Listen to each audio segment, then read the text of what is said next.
जय Hind. Terrestrial ecosystem के बारे में हम बात कर रहे थे और इससे पिछले सेशन में हमने बात की थी डेजर्ट इकोसिस्टम के बारे में। आज के सेशन में सबसे पहले हम बात करेंगे डेजर्टिफिकेशन के बारे में और फिर हम पढ़ेंगे डिफॉरेस्टेशन के बारे में। इन दोनों छोटे छोटे टर्म्स के बारे में आज हम पढ़ेंगे, बातचीत करेंगे। देखो, शुरू करते हैं। सबसे पहले हम बात करेंगे डेजर्टिफिकेशन के बारे में। ये जो टर्म है डेजर्टिफिकेशन, इसको कॉइन किया एक फ्रेंच फॉरेस्टर एवी वाइल ने। एवी वाइल ने 1949 में लैंड डिग्रेडेशन को डिस्क्राइब करने के लिए इस टर्म डेजर्टिफिकेशन को कॉइन किया। तो एक इंपॉर्टेंट चीज, डेजर्टिफिकेशन ये जो टर्म है, इस टर्म को कॉइन किया एक फ्रेंच फॉरेस्टर एवी वाइल ने। और एवी वाइल ने 1949 में इस टर्म को कॉइन किया। सवाल आता है कि डेजर्टिफिकेशन का मतलब क्या होता है। बेहद सिंपल तौर पर अगर कहें तो desertification is basically land degradation in arid, semi-arid and dry subhumid areas। Desertification के पीछे बहुत सारे फैक्टर्स रिस्पॉन्सिबल होते हैं, including climatic variations and human activities. और सिंपल तौर पे अगर कहें तो ड्राई एरियाज में जो लैंड का डिग्रेडेशन देखने को मिलता है उसी को डेजर्टिफिकेशन बुलाया जाता है। दूसरे तरीके से अगर कहें तो desertification is basically destruction of biological potential of a land ultimately leading to desert like conditions.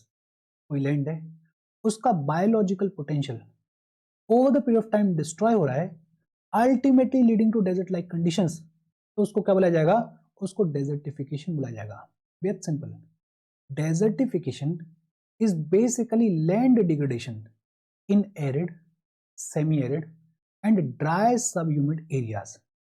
ये जो डेजर्टिफिकेशन है, इसके पीछे क्या कॉजेज रिस्पॉन्सिबल हैं? डेजर्टिफिकेशन के पीछे मोस्टली ह्यूमन एक्टिविटीज रिस्पॉन्सिबल होती हैं। For example, increased and unsustainable agriculture. Agriculture के अंदर अगर अनसस्टेनेबल प्रैक्टिसेस को अडॉप्ट किया जा रहा है, फॉलो किया जा रहा है, तो over the period of time जो सॉइल है वो डिग्रेड होगी और अल्टीमेटली जो लैंड है उसमें डिग्रेडेशन देखने को मिलेगा। तो एक, इंक्रीज्ड एंड अनसस्टेनेबल एग्रीकल्चर। दूसरा, increase in cattle population. Cattle population बढ़ती जा रही है और कैटल पॉपुलेशन बढ़ती जा रही है, उसकी वजह से ओवर ग्रेजिंग देखने को मिलती है और ओवर ग्रेजिंग की वजह से अल्टीमेटली लैंड डिग्रेडेशन देखने को मिलता है। ये अपने को समझ में आता है, पिछले ही सेशन में हमने इसके बारे में बात की है। पॉपुलेशन प्रेशर, पॉपुलेशन बढ़ती जा रही है, उसकी वजह से बाकी सारी चीज हो रही है। पॉपुलेशन बढ़ रही है तो हाउसिंग के लिए जमीन चाहिए, पॉपुलेशन बढ़ रही है तो एग्रीकल्चर को एक्सपेंड करने की जरूरत है, पॉपुलेशन बढ़ रही है तो इंडस्ट्रीज लगाने की जरूरत है, पॉपुलेशन बढ़ रही है तो डेवलपमेंट एक्टिविटीज देखने को मिलती हैं।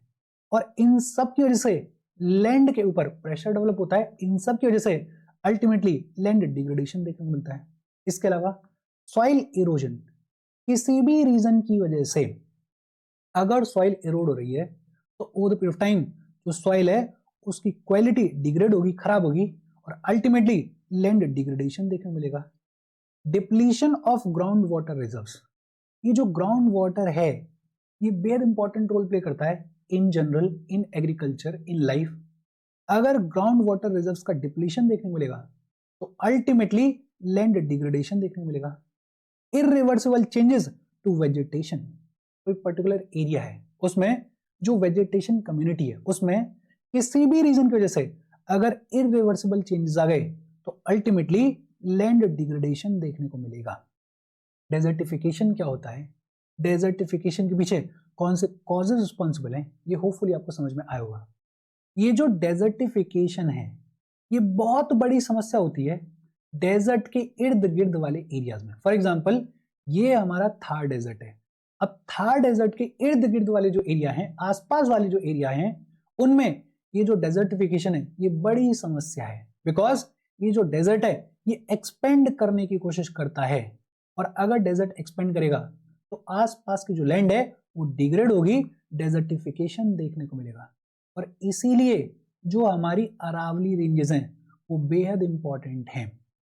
बिकॉज ये जो अरावली रेंजेस हैं ये डेजर्ट को ईस्टवर्ड साइड में एक्सपेंड होने से रोकती हैं। तो एक इंपॉर्टेंस अरावली रेंजेस की ये भी है कि अरावली रेंजेस जो हैं वो इस डेजर्टिफिकेशन को कंट्रोल करती हैं, कर्व करती हैं। अच्छा, ये जो डेजर्टिफिकेशन है इसको कंट्रोल करने के लिए क्या क्या मेजर्स लिए गए हैं। यूनाइटेड नेशंस का एक कन्वेंशन है, कन्वेंशन टू कॉम्बैट डेजर्टिफिकेशन। ये जो यूएनसीसीडी है इसको साइन किया गया 1995 में और इसको रेटिफाई मोर देन 150 कंट्रीज कर चुकी है। हमारे लिए इंपॉर्टेंट क्या है? हमारे लिए इंपॉर्टेंट ये है कि India is a signatory to UNCCD, United Nation Convention to combat Desertification. इसका सिग्नेटरी है हमारा country, India is a signatory to UNCCD. इसके अलावा नेशनल लेवल पे हमारी सरकारों ने बहुत सारे प्रोग्राम्स लॉन्च किए हैं, जैसे एक national action programme to combat desertification है। ये जो national action programme to combat desertification है इसको लॉन्च किया गया 2001 में।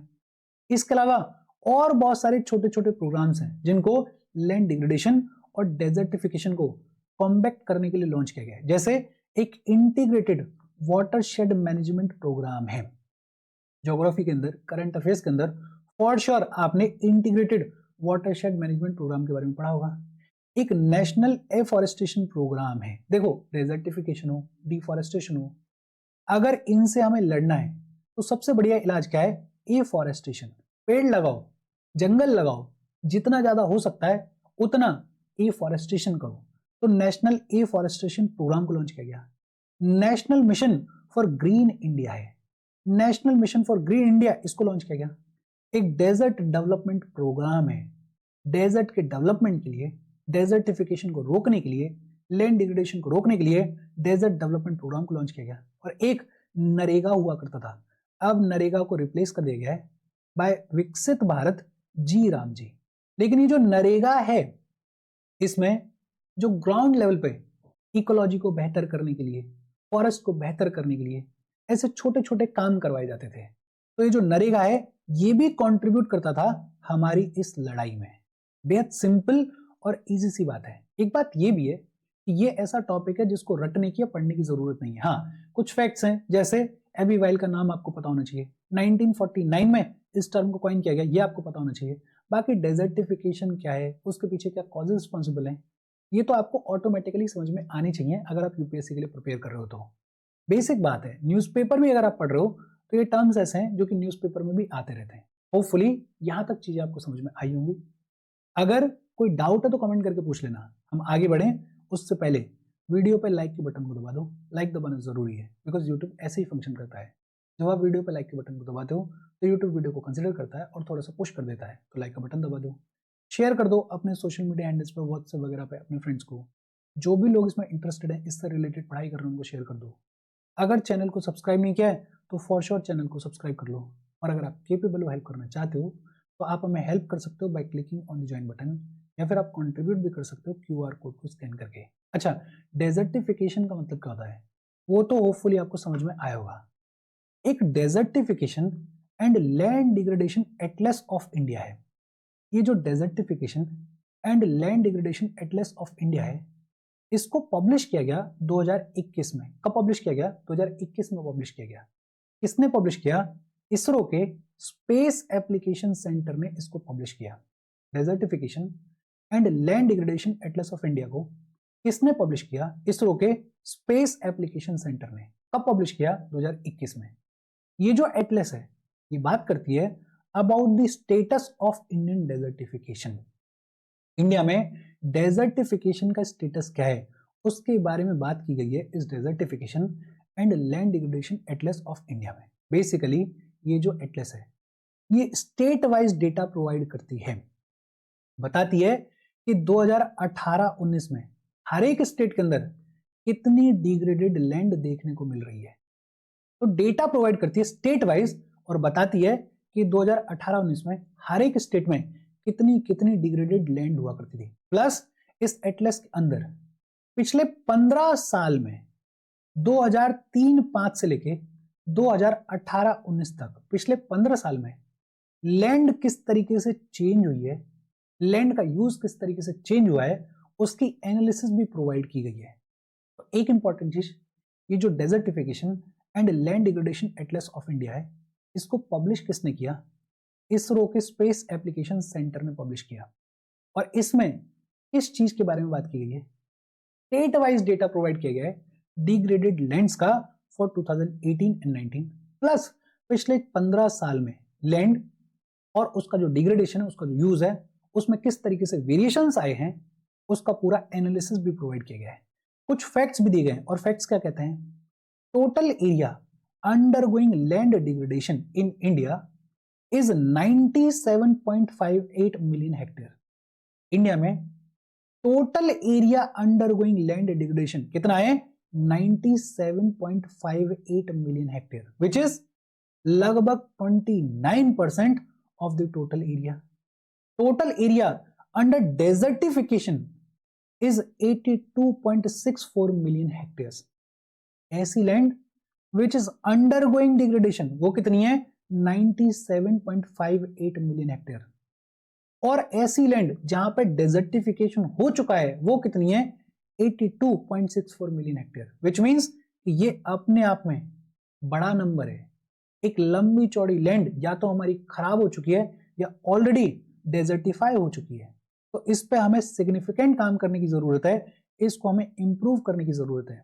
और ये ज्यादा इंपॉर्टेंट इसलिए भी हो जाता है कि पॉपुलेशन जो है वो रैपिडली बढ़ रही है, इंक्रीज हो रही है। इस पॉपुलेशन की नीड्स बढ़ेंगी, इस पॉपुलेशन की डिमांड्स बढ़ेंगी, इस डिमांड को, इन नीड्स को फुलफिल करने के लिए ये जो लैंड है इसको हमें इंप्रूव करने की जरूरत है। इंडिया ने COP 14 ऑफ UNCCD को होस्ट किया था इन सितंबर 2019। जो ज्यादा इंपॉर्टेंट है वो क्या है? इंडिया का टारगेट क्या है? हमारा टारगेट है लैंड डिग्रेडेशन न्यूट्रलिटी को अचीव करना और 2030 तक 26 million hectare of degraded land को रिस्टोर करना। और ये जो टारगेट है ये अपने आप में इंपॉर्टेंट है, प्रीलिम्स में भी काम आ जाता है, बाकी ज्यादा यूज इसका मेंस में होता है। कोई क्वेश्चन आ जाए तो वहां पे एक आध फैक्ट तो आप लिखोगे, तो ये फैक्ट जो है वो आपको याद रहने चाहिए। इंडिया का टारगेट क्या है कि एक तो हमें लैंड डिग्रेडेशन न्यूट्रलिटी को अचीव करना है, और दूसरा 2030 तक लगभग 26 million hectare of degraded land को हमें रिस्टोर करना है। अभी रिसेंटली जो COP 30 हुई थी वो कहां पे हुई थी? वो ब्राजील में हुई थी। और जो अगली COP 31 होनी है वो कहां पे होनी है? वो टर्की में होनी है। अगर आप न्यूज़पेपर को फॉलो कर रहे हो तो इसके बारे में फॉर श्योर आपको पता होगा।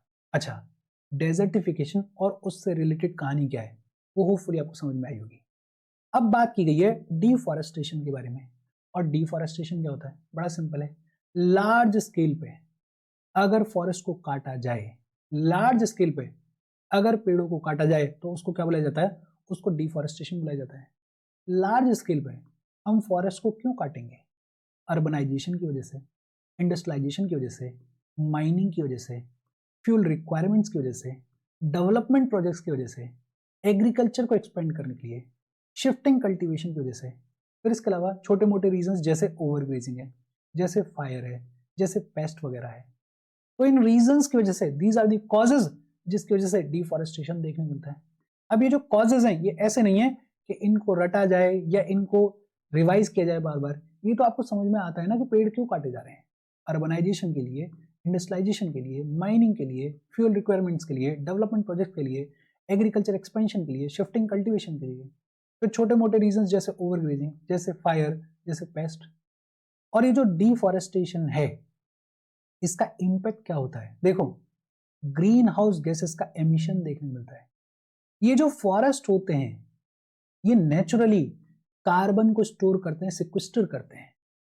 फॉरेस्ट अगर काटा जाएगा तो ये जो कार्बन को स्टोर करने की कैपेसिटी है इसमें कमी देखने को मिलेगी। दूसरा, जब ये फॉरेस्ट काटा जाएगा तो इसकी जो लकड़ी है, जब इस लकड़ी को जलाया जाएगा तो वापस से एटमॉस्फेयर में ग्रीन हाउस गैसेस जो हैं वो रिलीज हो जाएंगे। तो ग्रीन हाउस गैसेस का एमिशन देखने को मिलता है जो कि अपने आप में बेहद सिग्निफिकेंट है in terms of climate change.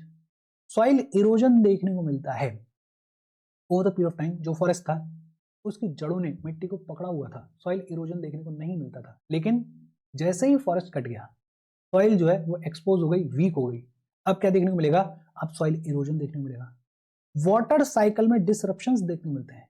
ये जो फॉरेस्ट है ये वाटर साइकिल में बड़ा इंपॉर्टेंट रोल प्ले करता है। जब फॉरेस्ट काट दिया जाएगा तो वाटर साइकिल में डिसरप्शन देखने को मिलेगा, वाटर क्वालिटी में डिग्रेडेशन देखने को मिलता है। ये जो फॉरेस्ट होते हैं ये नेचुरल फिल्टर्स के तौर पे एक्ट करते हैं। अगर फॉरेस्ट काट दिया गया, कल तक फॉरेस्ट था, पानी बह के आ रहा था, फिल्टर होके जा रहा था, अब फॉरेस्ट काट दिया गया, अब एकदम प्लेन ग्राउंड है, पानी गंदा होगा तो गंदा बहेगा, साफ होगा तो साफ बहेगा, और यही पानी फिर अल्टीमेटली किसी तालाब में जाके मिलेगा, किसी रिवर में जाके मिलेगा, और फिर उस रिवर को पॉल्यूट करेगा। तो वाटर की क्वालिटी जो है वो डिग्रेड होती है।